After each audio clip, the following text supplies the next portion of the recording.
కథకూరు TDP కార్యాలయంలో నియోజకవర్గ TDP Janasena BJP కూటమి ఎమ్మెల్యే అభ్యర్థి ఎంటూరి నాగేశ్వరరావు వైసీపీ ఎంపీ అభ్యర్థిపై తీవ్ర స్థాయిలో విరుచుకుపడ్డారు.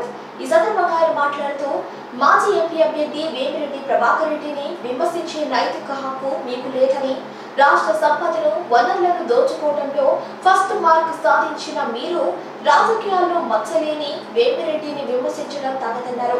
2019 ఎన్నికలకు ముందు ఇలాంటి కట్టుకథలు చాలా చెప్పి ప్రజల్ని మోసం చేశారని, ఈసారి ప్రజలు నమ్మరని, కథకూరులో వైసీపీకి ఓటమి ఖాయమని అన్నారు. ఈ ప్రెస్ మీట్ ముఖ్య ఉద్దేశం వైసీపీ ఎంపీ అభ్యర్థి విజయసాయి రెడ్డి గారు నిన్న ఎలక్షన్ ప్రచారంలో భాగంగా ఉలవపాడు రావడం జరిగింది. ఆ కార్యక్రమంలో భాగంగా మా ఎంపీ అభ్యర్థి వేమిరెడ్డి ప్రభాకర్ రెడ్డి గారు ఎవరో 3 రెడ్లను పంపించి ఈ నియోజకవర్గంలో రెడ్లని డబ్బులు కొనాలని చూస్తున్నారు, మీరు డబ్బులు తీసుకొని వైసీపీకి సపోర్ట్ చేయమని చెప్పి చెప్పడం మీరందరూ కూడా విన్నారు. నేను ఈ సందర్భంగా వైసీపీ ఎంపీ అభ్యర్థి విజయసాయి రెడ్డి గారిని ప్రశ్నిస్తా ఉన్నా. మీరు ఈ రాష్ట్రంలో దేశంలో పరిచయం లేని వ్యక్తి విజయసాయి రెడ్డి గారు. దేనిలో పరిచయం లేని వ్యక్తి మీ అందరికీ కూడా తెలుసు.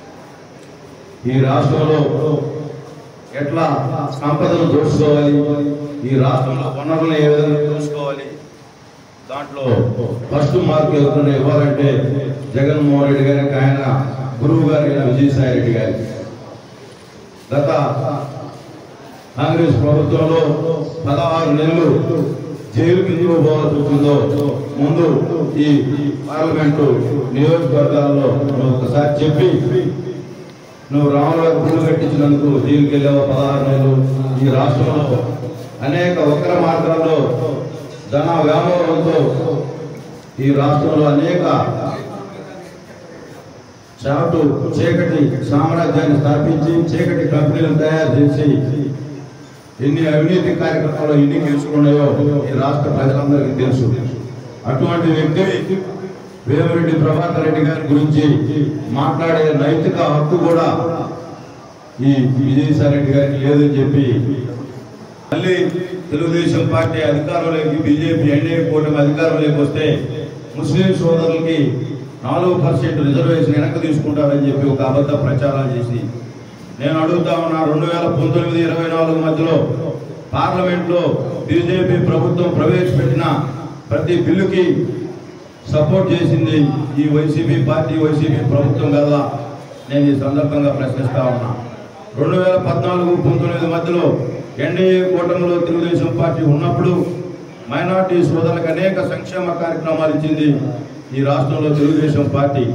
ఈ 5 సంవత్సరాల్లో నువ్వు చేసిన కార్యక్రమాలు ఎక్కడన్నా ఒక దులాన్ పథకం కానీ, అలాగే ముస్లిం మైనార్టీ కార్పొరేషన్ ద్వారా ఎవరికన్నా లోన్లు ఇవ్వడం కానీ, ఈ 5 సంవత్సరాల్లో నీకు ముస్లిం మైనార్టీ సోదరులు కనిపించలేదని నేను అడుగుతా ఉన్నా. తెలుగుదేశం పార్టీ అధికారంలో ఉన్నప్పుడు షాదీఖానాలు, షాదీ మందిర్లు, అలాగే శ్మశాన వాటికి కాంపౌండ్ వాళ్ళు కట్టించింది తెలుగుదేశం పార్టీ. ఈ 5 సంవత్సరాల్లో ఈ నియోజకవర్గంలో కానీ ఈ రాష్ట్రంలో కానీ ఏమన్నా ఒక కార్యక్రమం ఈ ప్రభుత్వం, వైసీపీ ప్రభుత్వం మైనార్టీ సోదరులకు ఏం చేసిందో ముస్లిం సోదరులకి ఒకసారి బహిరంగంగా చెప్పాలి. ఈరోజు బీజేపీ పార్టీతో జనసేన తెలుగుదేశం పార్టీ కూటమి ఏర్పాటు చేస్తే దాంట్లో ఏదో పెద్ద జరిగిపోయింది, మైనార్టీ సోదరులకు ఏదో నీకు 24 గంటలు వాళ్ళ కోసం పనిచేసినట్టుగా విజయసాయి రెడ్డి గారు చెప్పడం సిగ్గుసేటు అని చెప్పి ఈ సందర్భంగా ప్రతి బిల్లుకి సపోర్ట్ చేయని బిల్లు ఏదైనా ఉంటే మన అందరం కూడా పేపర్ మీద నోట్ చేసుకోవచ్చు. పార్లమెంట్లో బీజేపీ ప్రభుత్వం ఏదైతే ప్రవేశపెట్టిన ప్రతి బిల్లుకి ఫస్ట్ వరుసలో సపోర్ట్ చేసి ఈరోజు మన ప్రజలకు చెప్తే ప్రజలు ఏ విధంగా విశ్వసిస్తారో విజయసాయి రెడ్డి గారికి ఒకసారి తెలియాలి. అదేవిధంగా దొంగల పార్టీ తెలుగుదేశం పార్టీ అని చెప్పి కూడా మాట్లాడారు. ఈ దేశంలో దొంగల పార్టీ ఏదనేది మనందరికీ కూడా తెలుసు. నిద్ర లేస్తే ఈ రాష్ట్రంలో ఖనిజ సంపద, గ్రానైట్ మైనింగ్, శాండ్, చివరికి పేదవాడు దాగే మద్యం వ్యాపార కంపెనీలు కూడా సామ్రాజ్యాన్ని స్థాపించి ఈ రాష్ట్రంలో కల్తీ మద్యం కంపెనీలు ఆ రోజు 2019 ఎలక్షన్ ప్రచారాల్లో మద్యపాన నిషేధం అని చెప్పి మీ ముఖ్యమంత్రి గారు చెప్తే ఈ రాష్ట్రంలో ఏం జరుగుతుందో ఒక్కొక్క గ్రామానికి 10 బెల్ట్ షాపులు పెట్టింది విజయసాయిరెడ్డి గారికి కనపడడం ఏది దొంగల పార్టీ. ఈరోజు సారాయి వ్యాపారం, పేదవాడు తాగే మద్యం వ్యాపారం, ఈరోజు గ్రామాల్లో ఉండే శాండ్ అమ్ముకుంటుంది ఎవరు. అలాగే ఈరోజు గ్రామాల్లో ఎక్కడన్నా గ్రానైట్ బిజినెస్ చేసుకునే వాళ్ళు ఎలాంటి మీరు దొంగల ముఠాగా తయారయ్యి ఈ రాష్ట్రంలో పెద్దిరెడ్డి రామచంద్రారెడ్డి గారు, విజయసాయిరెడ్డి గారు, అలాగే వైవి సుబ్బారెడ్డి గారు, అలాగా 4-5 ఈ రాష్ట్ర ఖనిజ సంపదలందరూ దోచుకొని మీది ఒక పెద్ద దొంగల పార్టీ. మీరు తెలుగుదేశం పార్టీని విమర్శించే నైతిక హక్కు వైసీపీ పార్టీకి లేదు. స్వయానా నేను అడుగుతా ఉన్నా విజయసాయిరెడ్డి గారిని, మీ కుటుంబ సభ్యులే ఎవరైతే వైఎస్ షర్మిల గారే మీది ఒక దొంగల పార్టీ అని చెప్పి చెప్పడం జరుగుతూ ఉంది.